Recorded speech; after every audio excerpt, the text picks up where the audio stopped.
फसीउद्दीन का ताल्लुक़ एक लोअर मिडिल क्लास घराने से था, जो कि गवर्नमेंट स्कूल में पढ़ता था और जहाँ बच्चों को कोई तवज्जो नहीं दी जाती थी कि वो पढ़ाई कर रहे हैं या नहीं कर रहे हैं, वो गली में खेल रहे हैं, रोड पर खेल रहे हैं, उन पर कोई तवज्जो नहीं दी जाती थी।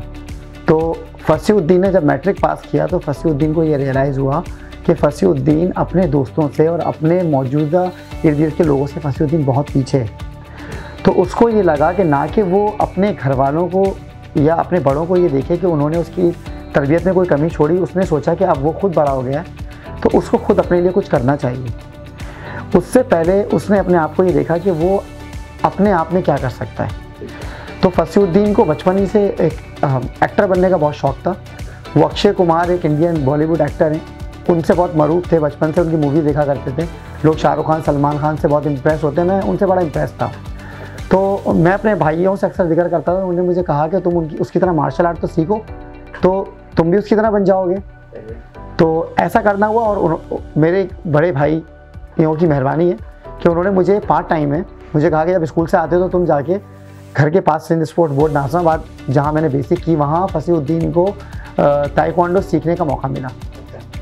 वहाँ जाकर फसीउद्दीन को रियलाइज़ हुआ कि वो अपने इलाके और अपने स्कूल से बहुत कहीं ज़्यादा कुछ सीख सकता है और उसके जो घर वालों का फ़ैसला है वो बहुत दुरुस्त समझ में, ना कि फसीउद्दीन और लड़कों की तरह गली में बाज़ारों में खेलता। फसीउद्दीन ने उस चीज़ को आगे लिया और ना कि एज अ प्रोफेशनल फाइटर उसने बनना था, उसने ताइक्वांडो को ऐसा अपना वो शौक़ लिया कि उसको अक्षय कुमार बनना है। तो फसीउद्दीन उसकी मूवीज़ देखता गया और फसीउद्दीन इम्प्रूव करता चला गया, क्योंकि फसीउद्दीन के घर के माहौल में कभी भी ऐसा कुछ नहीं था कि वो अंग्रेज़ी मूवीज़ देखें। तो फसीउद्दीन जो मूवी देखते थे वो उनको समझ आती थी, क्योंकि वो उस ज़बान से बहुत ही पूरी तरीके से मरूफ थे, उनको समझ आती थी। अंग्रेज़ी मूवी उनकी समझ में नहीं आती थी। तो फसीउद्दीन जब उनकी मूवीज़ देख के इम्प्रेस हुए तो उन्होंने उसको नेगेटिवली लेने के बजाय पॉजिटिव लिया और उस चीज़ को कॉपी करते हुए उन्होंने अपने उस्ताद मोहतरम, जो कि उनको सिंध स्पोर्ट बोर्ड में सिखाया करते थे, मसूद जमान साहब, उन्होंने अपने उस्ताद को देखा, वो भी उनकी तरह किक्स करते थे। तो बहुत तेज़ी के साथ फसीउद्दीन ने पिक करना शुरू किया। फसीउद्दीन स्कूल में क्रिकेट भी खेला करते थे, जो कि आपको पता है पाकिस्तान का में 22 करोड़ में से शायद 14 करोड़ लोग ऐसे होंगे जो क्रिकेट को बहुत खूबी खेलते और समझते हैं। तो फसीउद्दीन ने जब देखा कि एक बहुत बड़ी लंबी लाइन लगी है क्रिकेट खेलने वालों की, और जब फसीउद्दीन ने पलट के देखा कि वो मार्शल आर्ट जो फसीउद्दीन ताइक्वांडो सीख रहे हैं उसमें इतनी लंबी लाइन नहीं है, उनको जो उनका गोल है, जो उनका फोकस है, वो क्रिकेट में शायद पूरा नहीं हो सकता। तो फसीउद्दीन ने उस लाइन को चूज़ किया जो उनको लगा कि वो उसमें अचीव कर सकते हैं। और यकीनी तौर पर तमाम उस्तादों की मेहनत और वालिदैन और बहन भाइयों की सपोर्ट और कुछ अच्छे लोग हमेशा मिलते चले गए, हर फील्ड में मौजूद हैं, सिर्फ एक दो डिपार्टमेंट में मौजूद नहीं है। मैं समझता हूँ कि एक उस इलाके के लड़के को जो गवर्नमेंट स्कूल में पढ़ता था, जो खुद पढ़ाई में अच्छा नहीं था उस टाइम पर, उसने ताइक्वांडो गेम को कंटिन्यू रखते हुए जब वो टूर्नामेंट्स खेलने गए, अपने उस्ताद उनको मुख्तलिफ छोटे लोकल टूर्नामेंट्स में लेके गए, तो लोगों ने ये कहा कि तुम एक बेहतरीन फाइटर हो। तो जब मैं अपना ताइक्वांडो का मेडल लेकर अपने दोस्तों को स्कूल में दिखाता था या बाहर गली में दिखाता था, तो वो बोलते थे हम पूरा दिन क्रिकेट, फुटबॉल खेलते हैं, हॉकी खेलते हैं, हमें तो ये मेडल नहीं मिलता। तुम एक दिन इतवार वाले दिन जाते हो और मेडल जीत कर आ जाते हो। तो मुझे ये लगा कि शायद मैं उन सब में यूनिक हो रहा हूँ। उस यूनिकनेस ने मुझे इतना मोटिवेट किया, और जो मेरे जो सीनियर्स थे, मेरे उस्ताद मोहतरम थे, और उनके साथ के जो सीनियर्स थे, उनकी मोटिवेशन मुझे मिलती गई और सब मुझे हमेशा बैकअप करते रहे, जिसकी वजह से आज मैं फसीउद्दीन बन सका हूँ। घर वालों ने मुसलसल हमेशा सपोर्ट किया। घर वालों ने कभी ये नहीं कहा कि तुमने पढ़ाई ज़्यादा इंपॉर्टेंट है, उन्होंने कहा बेटा पढ़ाई और तुम्हारा गेम बहुत इंपॉर्टेंट है।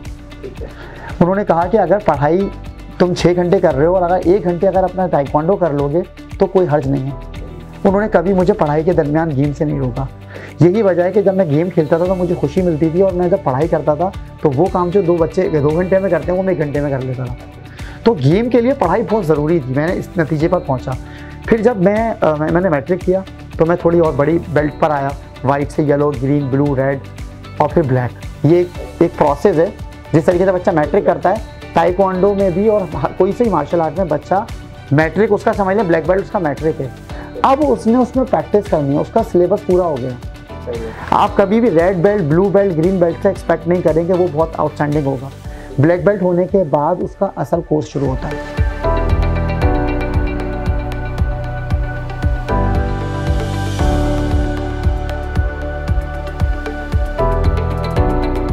जी, बहुत अच्छा सवाल किया आपने, क्योंकि ताइक्वांडो, मैंने आपसे अभी कहा कि मैट्रिक करने के बाद बच्चे को रियलाइज़ होता है कि उसने कौन से सब्जेक्ट में जाना है। बिल्कुल ब्लैक बेल्ट होने के बाद मुझे रियलाइज़ हुआ कि मैं ताइक्वांडो का ब्लैक बेल्ट हो गया। ताइक्वांडो की बायोग्राफी क्या है, उसकी इंपॉर्टेंस क्या है। तो taekwondo is the only martial art which is including in Olympic games. Judo भी ओलंपिक्स में इन्वॉल्व है, पर जूडो चूँकि सिर्फ प्रोफेशनली होता है, वो आप स्कूल्स के बच्चे नहीं खेलते जूडो ज़्यादातर। ताइक्वांडो एक ऐसा मार्शल आर्ट बन गया है पूरी दुनिया का सबसे मोस्ट मॉडर्न एंड जिसमें सबसे ज़्यादा टेक्नोलॉजी इन्वॉल्व हुई है, वो ताइक्वांडो है। जो अब तक दुनिया में होने वाले मोर देन 200 मार्शल आर्ट्स में से किसी भी मार्शल आर्ट में ताइक्वांडो जैसी टेक्नोलॉजी इन्वॉल्व नहीं हुई है। उसकी एग्जांपल 2012 के जो ओलंपिक गेम्स में जो PSS सिस्टम इंट्रोड्यूस हुआ, कि जिसमें ज्यूरी और रेफरी से गलती इंसान से ही होती है, हर गेम में होती है। तो ताइक्वांडो वाहिद गेम था जिसकी में जो मुख्तलिफ उनके जो थिंक टैंक्स हैं, जो कि साउथ कोरिया में और दूसरी दुनिया भर के जो थिंक टैंक्स हैं, उन्होंने प्लान किया कि इसको किस तरीके से ट्रांसपेरेंट बनाया जाए गेम को, और किस तरह सेफर बनाया जाए कि लोग इस मार्शल आर्ट की तरफ आएँ, ना कि मार्शल आर्ट को डेंजर गेम समझें। उसको एक स्पोर्ट्स की तरह ढालने के लिए उन्होंने एक सिस्टम बनाया, PSS सिस्टम, जिसके अंदर जब पॉइंट स्कोर किया जाता है तो ऑटोमेटिक जो स्क्रीन होती है उस पर पॉइंट आते हैं। जैसे कि आपने बास्केटबॉल, क्रिकेट, फुटबॉल में आपने देखा होगा इलेक्ट्रॉनिक बोर्ड लगा होता है। ताइक्वांडो में भी इस तरह की टेक्नोलॉजी इन्वॉल्व हुई 2012 में, जो कि लंदन ओलंपिक्स में इंट्रोड्यूस हुई। उसको मज़ीद इन्हेंस किया गया और रियो ओलंपिक्स में और मज़ीद उसके 4G के करीब उसके डिफरेंट कैमरास लगा के हर तरीके से उसकी जो है वो उसको ट्रांसपेरेंट किया गया गेम को, मैं समझता हूँ। और उसके बाद गेम की इम्पोर्टेंस ताइक्वांडो की इस वजह से भी बढ़ी कि ये वो वाहिद गेम है जिसमें कैडेट में भी आपकी कैटेगरी है, जूनियर में कैडेट की कैटेगरी जो है अंडर 14 तक है, फिर +14 टू अंडर 17 उसकी जूनियर कैटेगरी है, और +17 के बाद हमारी सीनियर मेल कैटेगरी, मेल और फीमेल कैटेगरी शुरू हो जाती है, जिसकी पूरी दुनिया भर में उसके नेशनल, इंटरनेशनल, सब continental tournament, winter Olympics, beach games और स्पेशली ओलंपिक गेम्स में गेम शामिल है।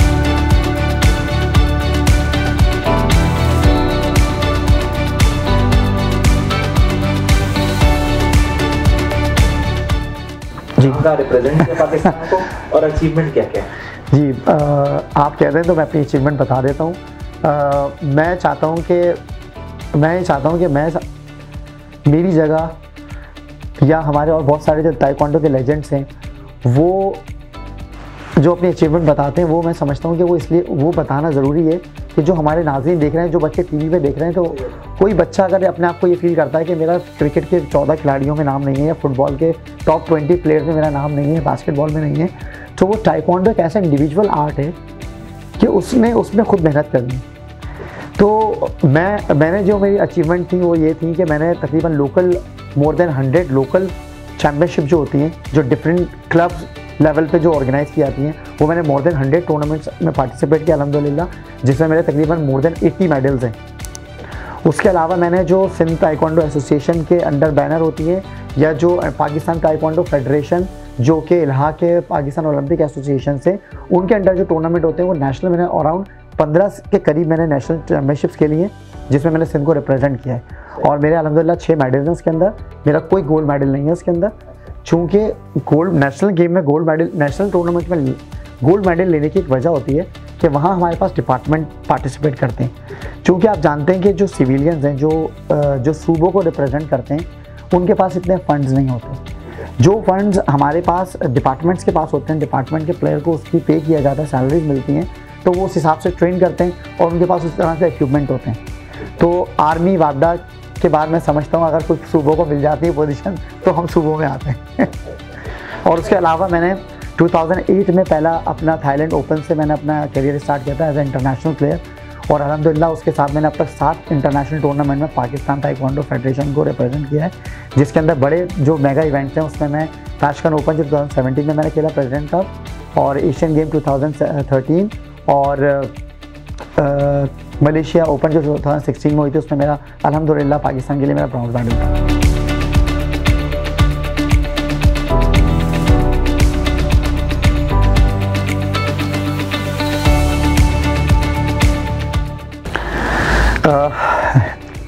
देखिए, मैं किसी को ब्लेम नहीं करना चाहता, जिस तरीके से मैंने कहा कि शुरू में मैंने बताया कि मुझे लगा कि मैं अगर किसी लोअर मिडिल क्लास फैमिली से हूँ तो मैं आगे नहीं बढ़ सकता। मैंने बढ़ के दिखाया और आगे आपके सामने रिजल्ट है। तो मैं नहीं समझता कि पाकिस्तान में कोई भी पीछे रह सकता है। यही वो ताइक्वांडो है जिससे लोग आज पराडो और बड़ी बड़ी लैंड क्रूजर गाड़ियों में घूम रहे हैं, इस ताइक्वांडो की वजह से ही।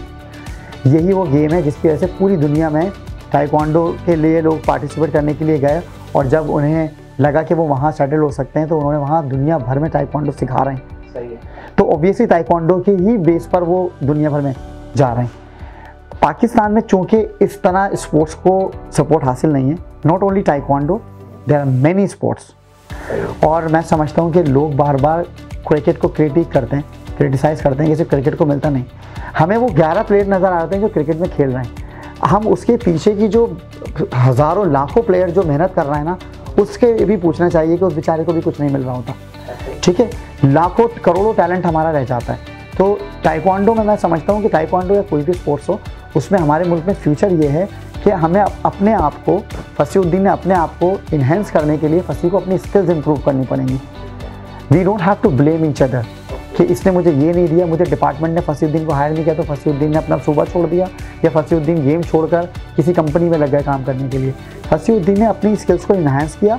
जो फसीउद्दीन की एजुकेशन थी, फसीउद्दीन ने उस गेम को इस गेम के अंदर उसको यूटिलाइज़ किया, और अल्हम्दुलिल्लाह फसी ने आज अपने आप को जब एज अ प्लेयर से 2017 में रिटायरमेंट ली फसीउद्दीन ने, तो फसीउद्दीन को लगा कि अब वो अपनी कोचिंग के ज़रिए अपना जो टैलेंट है उसको आगे बढ़ाएंगे। उसके बाद फसीउद्दीन को ये रियलाइज़ हुआ कि उनके जो सीनियर्स हैं उन्होंने गाइड किया कि आप कोचिंग से ज़्यादा आप टेक्निकल ऑफिशियल में परफॉर्म कर सकते हैं। तो फसीउद्दीन ने 2020 में, अभी रिसेंटली दिसंबर में 2020 में, मैंने ऑनलाइन इंटरनेशनल रेफरिंग अल्हम्दुलिल्लाह वर्ल्ड ताइक्वांडो से मैंने वो कोर्स पास किया। तो कोई ये नहीं कह सकता कि पाकिस्तान में कोई फ्यूचर नहीं है। पाकिस्तान ताइक्वांडो फेडरेशन के पास जितने भी रिसोर्सेज हैं, हमारे प्रेसिडेंट कर्नल वसीम जंजुआ साहब और सेक्रेटरी जनरल मुर्तज़ा हसन मंगेश साहब, और जो प्रोविंशियल एसोसिएशन हैं, जैसे कि मैं बात करूँगा सिर्फ सिंध की क्योंकि मैं सिंध से रिप्रेजेंट करता हूँ, सिंध ताइक्वांडो के प्रेसिडेंट जनाब कामरान कमर कुरैशी साहब और ताइक्वांडो कराची के प्रेसिडेंट उस्मान फराज साहब बहुत हार्ड वर्क कर रहे हैं। ये लोग कोशिश कर रहे हैं।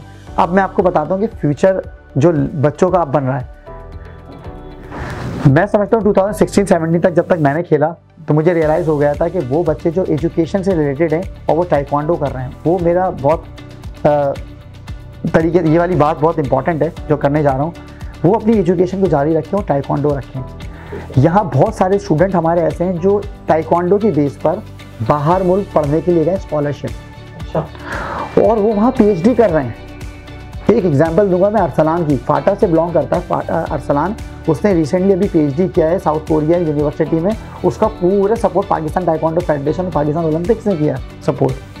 तो वो बच्चे समझते हैं कि सिर्फ तालीम सब कुछ है, बिल्कुल बहुत अच्छा है, उसके साथ अगर आप गेम जारी रखेंगे तो इस तरह में उनका भी नाम लिया जाएगा। और ऐसे हज़ारों हमारे स्टूडेंट ऐसे हैं जो एजुकेटेड हैं और वो अपनी यूनिवर्सिटीज़ में लेक्चरार हैं, हेल्थ एंड फिजिकल एजुकेशन में जाके वो अपना नाम कमाएं और वो मेहनत करके आगे बढ़ें। और जो अच्छी एजुकेशन में नहीं है, अल्लाह ताला ने हर किसी को ज़्यादा कम स्किल्स दी हैं। तो हारून तरीन एक प्लेयर है, वो साउथ एशियन गोल्ड मेडलिस्ट है। शाहजेब हमारे पास, वो बलोचिस्तान का लड़का, वो साउथ एशियन गोल्ड मेडलिस्ट है जिसने भी नेपाल में होने वाले साउथ एशियन गेम में मेडल लिया है।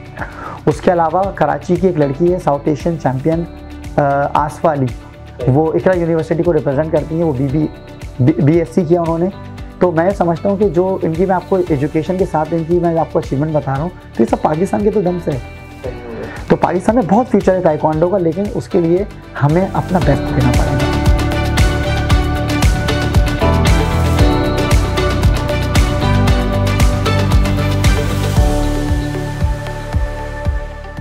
सही हो गया, बहुत अच्छी गुफ्तगू हुई कि सर आपने। आप ये बताइएगा फसीउद्दीन साहब की ज़िंदगी में मुश्किल लम्हा कौन सा था, नाज़रीन से ज़रा शेयर कीजिए। मैं समझता हूँ कि हमारी ज़िंदगी में कोई मुश्किल मरहला नहीं होता। हर इंसान की ज़िंदगी में एक एग्ज़ाम आता है, सही, हमने उसको पास करना है। जिस तरीके से मैं क्लास में पढ़ता हूँ, फॉर एग्जांपल मैं 9th क्लास में पढ़ रहा हूँ और मुझे पता है कि केमिस्ट्री एक मुश्किल सब्जेक्ट है 9th क्लास का। मैं पूरे साल पढ़ूंगा नहीं और फिर आखिर के दिनों में किताब लेके बैठ जाऊंगा, बोलूँगा यार बड़ा मुश्किल है केमिस्ट्री, तो फिर वो गलती केमिस्ट्री की है, उसके उस्तादों की नहीं है, वो गलती फसीउद्दीन की है। तो मेरी ज़िंदगी में जब जब मरहला मुश्किल आया, मेरी तैयारी पूरी होती थी, यकीनन मैं उसके लिए तैयार रहता था कि ये मुश्किल मरहला मुझ पर आ गया और मैंने उसको बहुत ही सुकून से, इत्मीनान से। मैं अपने नाज़रीन को बताना चाहूँगा, चूँकि मैं अभी अल्हम्दुलिल्लाह मेरे सीनियर का साया मेरे सर पर मौजूद है और मेरे अपने जूनियर मेरे सामने मौजूद हैं। दोनों का जो मुरक्कब मैंने निकाला है अपनी ज़िंदगी में, वो ये है कि सबसे ज़्यादा इम्पॉर्टेंट है जब आपको लगे कि ये मुश्किल मरहला है, जिसको मैं एग्ज़ाम कहता हूँ, उस वक्त थोड़ी देर के लिए ना आप रुक जाएं, जहाँ भी आप रुक जाएं। अगर आप कोई काम कर रहे हैं तो फ़िलहाल एक दिन के लिए छुट्टी ले लें। अगर आप पढ़ाई कर रहे हैं तो एक दिन के लिए किताबें बंद कर दें। अगर आप कहीं जॉब पे आपको प्रॉब्लम हो रही है तो उस जॉब पे 2 दिन के लिए छुट्टी ले लें। थम जाएं, ठहर जाएं, सब्र करें। इन्नल्लाह माअ साबिरीन, अल्लाह ताला सब्र करने वालों के साथ है। मेरा रब कुरान पाक में फरमा रहा है। ठीक है। तो मैं समझता हूँ कि थोड़े दीनी मामलात में भी अगर हम हफ्ते महीने में एक दिन जुमे की नमाज में आधे घंटे पहले जाके बैठ जाएं, बड़ी अच्छी तालीमात मिल जाती हैं। और अपने उस्तादों की सोहबत में 1 घंटा अगर बैठ जाएं, बड़ी अच्छी सोहबत मिल जाती है। तो मेरी ज़िंदगी में कोई मुश्किल मरहला नहीं आया, सिवाय इसके कि गवर्नमेंट की तरफ से आज तक कोई सपोर्ट नहीं मिली। सही हो गया। तो गवर्नमेंट को क्या सर आप रिक्वेस्ट करेंगे? मैं गवर्नमेंट को रिक्वेस्ट करूँगा कि जिन ग्राउंड्स में, जिन मैदानों में गैर कानूनी जो डेवलपमेंट हो रही हैं, वहाँ खेलों की सरगर्मियों को उजागर किया जाए। वहाँ स्पोर्ट्स डिपार्टमेंट जो गवर्नमेंट का है, जहाँ ये कहा जाता है कि कोई गवर्नमेंट जॉब अवेलेबल नहीं है, इसका मतलब है कि गवर्नमेंट की सारी सीट्स फुल हैं स्पोर्ट्स डिपार्टमेंट में, तो उन तमाम सीट्स को काम करना चाहिए। वो काम कर रही होंगी तो यकीनी तौर पर हमारे जो प्लेयर्स हैं उनको एक ग्राउंड मिलेगा। जब तक ग्राउंड नहीं होगा तो खिलाड़ी फुटबॉल कहाँ खेलेगा? जब तक जिम्नेजियम नहीं होगा, इंडोर ट्रेनिंग हॉल नहीं होगा, तो हमारा मार्शल आर्टिस्ट या ताइक्वांडो वाला ट्रेनिंग कैसे करेगा? अब क्रिकेट या फुटबॉल रोज़ाना गली में खेलने के बाद आप एक खिलाड़ी को लॉर्ड्स के ग्राउंड में ले जाके खड़ा कर दें और आप बोलें कि आप तो परफॉर्म ही नहीं करते, हमने तो आपको टिकट के पैसे दे दिए, हमने तो आपको तस्वीरें खिंचवा दी, हमने तो आपको टीवी चैनल पर बैठा दिया, आपने तो परफॉर्म ही नहीं किया। आप उसकी बेसिक पे नहीं जा रहे। एक खिलाड़ी को आप ऑस्ट्रो ट्रफ पे हॉकी खिलाते हैं, ग्रीन कारपेट पर, ग्रीन ऑस्ट्रो ट्रफ पे खिला देते हैं, उसको ले जाके हॉलैंड में ब्लू ऑस्ट्रो ट्रफ, और बोलते हैं कि पाकिस्तान की हॉकी टीम परफॉर्म नहीं कर रही। तो मेरी ये गवर्नमेंट से शिकायत है कि खुदा के लिए इंटरनेशनली आप जो क्वालिफाइड लोग हैं उनसे मशवरा करें, एसोसिएशन के जो क्वालिफाइड लोग हैं उनको बुलाएं, वो आपको बताएंगे कि क्या इंटरनेशनल रिसेंट चल रहा है। वो इक्विपमेंट, वो ग्राउंड, वो जिम्नेजियम आप प्रोवाइड करें प्लेयर्स को। यकीनी तौर पे मैं उम्मीद करता हूँ कि कुछ नहीं हमारे 2028 में जो अमेरिका में ओलंपिक्स होने वाले हैं, पाकिस्तान का मेडल है भाई हर गेम में, मेरी उम्मीद है। लेकिन उसके लिए जब तक घर के बड़े काम नहीं करेंगे तो छोटे बच्चे काम नहीं करेंगे। हमारे घर के बड़े हमारी गवर्नमेंट है, गवर्नमेंट को डिलीवर करना पड़ेगा।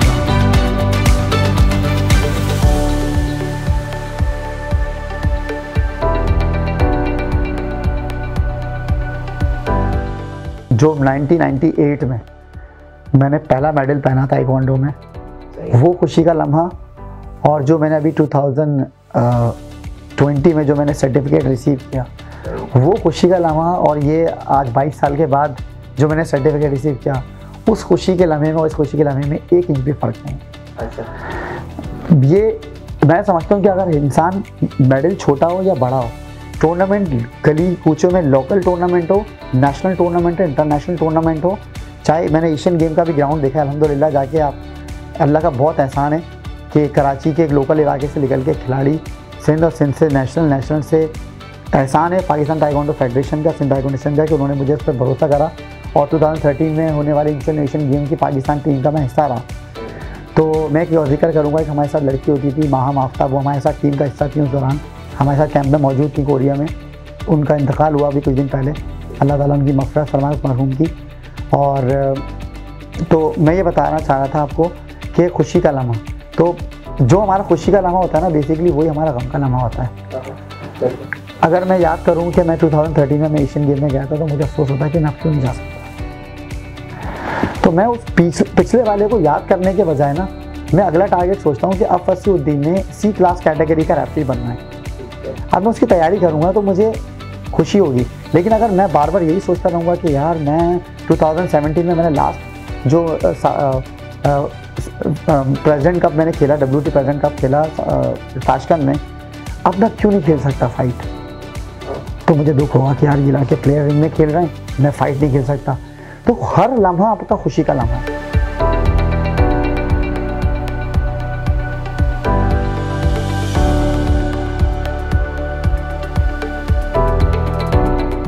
सर देखें, जिस तरीके से हमारे यहाँ स्टूडेंट, पाकिस्तान का जो सबसे बड़ी प्रॉब्लम है ना, वो हमारे यहाँ जो लोग हैं उनको उनकी एजुकेशन के हिसाब से या उनकी फील्ड के हिसाब से उनको काम नहीं मिलता। आप देखें यहाँ बहुत सारे लड़के हैं जिन्होंने मेडिकल पढ़ी हुई है और वो अकाउंट्स में काम कर रहे होते हैं, ठीक है। अब अगर कान निकाल के आँख की जगह पे लगा दिया, आँख कान की जगह पे, तो आप देख सकेंगे ना, सुन सकेंगे। तो सही लोगों का इंतखाब सही जगह पे करेंगे तो सिस्टम सही चल पड़ेगा, ठीक है सर। तो अभी आपने जो क्वेश्चन किया मुझसे, तो वो इसी से रिलेटेड है कि सही लोगों को सही जगह लगाना होगा सर। और पाकिस्तान में जहाँ तक अगर मैं होता तो मैंने आपको सबसे पहले जिक्र किया कि मैं बहुत इम्प्रेस था अक्षय कुमार से। तो मैं क्योंकि मैंने आपसे कहा कि मैंने पॉलिटिकल साइंस में और इंटरनेशनल रिलेशन में फर्स्ट डिवीज़न में मास्टर्स किया है, तो लोग अगर समझें कि फसीउद्दीन साहब यहाँ बैठे हैं और वो अपनी गुफ्तगू में इतनी सारी चीज़ें बता रहे हैं स्पोर्ट्स से रिलेटेड, तो मैंने अपने स्पोर्ट्स से हटकर एक जो दो एजुकेशन है, पॉलिटिकल साइंस और इंटरनेशनल रिलेशन, दोनों में फर्स्ट डिवीज़न में मास्टर्स किया। तो कोई ये नहीं समझे कि एजुकेशन हडल आ रही है और मेरी पढ़ाई आ गई, और मैं जहाँ इंटरनेशनल स्कूल में जॉब कर रहा हूँ स्पोर्ट्स से रिलेटेड, वहाँ की अचीवमेंट अलग है। वहाँ मैंने टीचर ऑफ द ईयर के 3 बार कंसेक्टिव बेस्ट टीचर के अवार्ड मैंने वहाँ लिए हैं। स्कूल मैनेजमेंट ने मुझे वहाँ पर मुख्तलिफ़ किस्म की वर्कशॉप करवाई है एजुकेशन से रिलेटेड। तो आपकी तालीम आपको स्पोर्ट्स से नहीं रोकती, या स्पोर्ट्स आपको तालीम से नहीं रोकता। हमें अपने आप को मैनेज करना, 24 घंटे बहुत होते हैं, 8 घंटे सोने के बाद 16 घंटे आप काम करें, सब कुछ अचीव हो जाएगा। It's all about your planning. तो अभी अगर मैं होता तो मैं या तो कोई अच्छा लॉयर होता, या फिर मैं फिर किसी मूवी में एक्टर होता।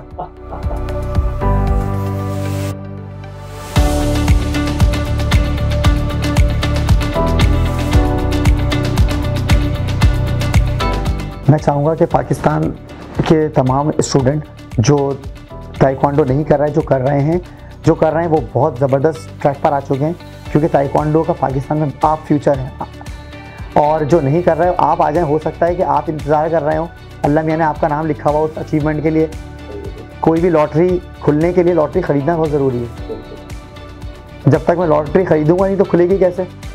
हम ये बोलते ना यार दुआ करो कोई लॉटरी लग जाए। तो ये ताइक्वांडो लॉटरी है आपके लिए बेटा। आपने मेहनत करेंगे लॉटरी के लिए, लॉटरी आप लेकर आए, आपका इनाम निकलेगा। क्यों नहीं निकलेगा? फसीउद्दीन ने तो लॉटरी इनाम के लिए खोली नहीं थी। फसीउद्दीन ने तो बस चले गए थे, फसीउद्दीन की लॉटरियाँ खुद ब खुद लग गई। फसीउद्दीन जैसे बहुत सैकड़ों प्लेयर ऐसे मौजूद हैं पाकिस्तान में कि उन्होंने अपने इस मुल्क ने उनको इतना दिया है कि वो कभी भी इस मुल्क का एहसान चुका नहीं सकते।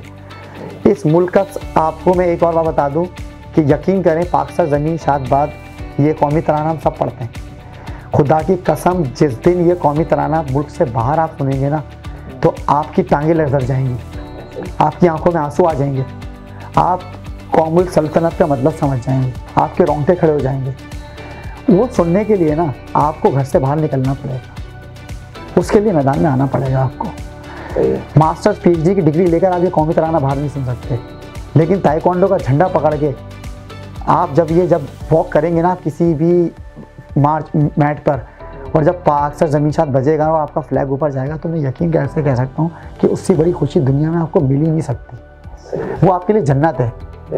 जैसे आपको जन्नत की बशारत हो जाए दुनिया में, जब पाकिस्तान का झंडा ऊपर जाएगा ना, वो लोग जो सुन रहे हैं और उन्होंने पाकिस्तान के लिए खेला है, या पाकिस्तान के लिए उनका बेशक उनका फ्लैग अप नहीं हुआ, लेकिन जब आपका नाम अनाउंस होता है ना, पाकिस्तान का प्लेयर जब आता है, आप जीतें या हारें, आपका टारगेट अचीव हो गया।